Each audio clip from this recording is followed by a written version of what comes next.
Hello guys, nandito tayo sa Coltos Lake, British Columbia at tayo ay nakabakasyon. Yan. Tingnan yung nasa ano tayo, nasa tabing ano ba, lawa. Yan, lake. Sa likod natin yung park. Park, may laruan ng mga bata. Yung mga yan. Mga rental cottages.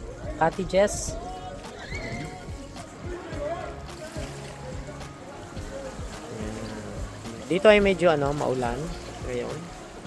So kung makikita nyo kukunti ang nasa tubig.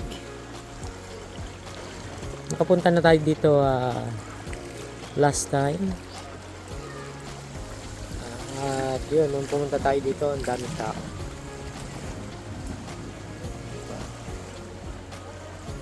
Isa ito sa mga sikat na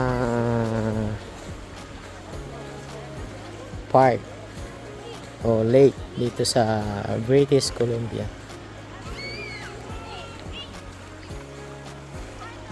Okay guys, yan. Kahit malamig, may mga naliligo. At ang maganda dito, mayroon siyang pathway papunta sa gitna. Puntahan natin. Okay, so ito yung pathway nila, yan, papuntang paikot. Yan, and pwedeng maligo doon sa sa pinakagitna. Ikutin natin. Mga boat naka-park. May mga nagpi-fishing din dito.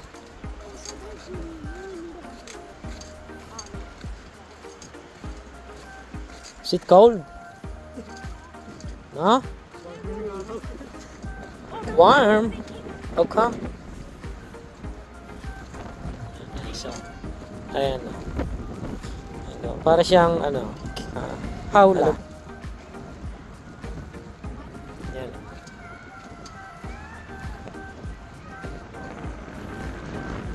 Medyo malalim na to. Hindi ko na makita ang siguro mga 6 feet. 6 feet deep. Ayan yung mga boat. So kasi nga ngayon ay umuulan, so kukunti ang mga tao ngayon dito. At yun sila nagpi-fishing dun sa dulo. Ayan, tayo ay napapaligiran pa rin ng mga bundok. Tulad ng aking mga sinasabi nung una, ang British Columbia ay puro bundok. Bulubunduking area.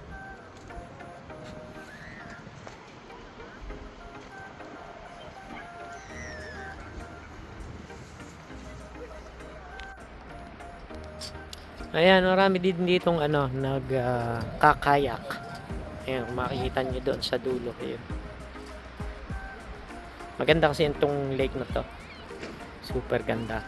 Especially pagka summer. Talagang ang daming naliligo dito. Ayan guys, nagpi-fishing sila. So dito pagka nag-fishing ka, kailangan mo ng license. Ayan, ang ganda ng mga bahay sa tabing lawa. Diba?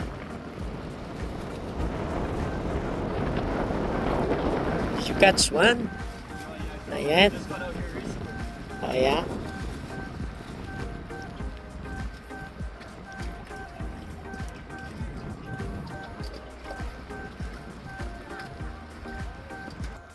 So yun nga, ito nga ang isa sa mga pinakasikat na pasyalan dito sa amin. So kung kayo ay mapapasyal dito sa amin sa British Columbia, ay pasyalan ninyo ito. Coltos Lake. Actually, meron ditong mayroon pa rin ditong adventure theme park. May adventure theme park din dito. At meron din ditong water park sa kabilang side naman. sa kabilang side ng lake. Yan. At yun, ano naman doon, parang ano. Okay, so yun guys, tayo magpapaalam muna.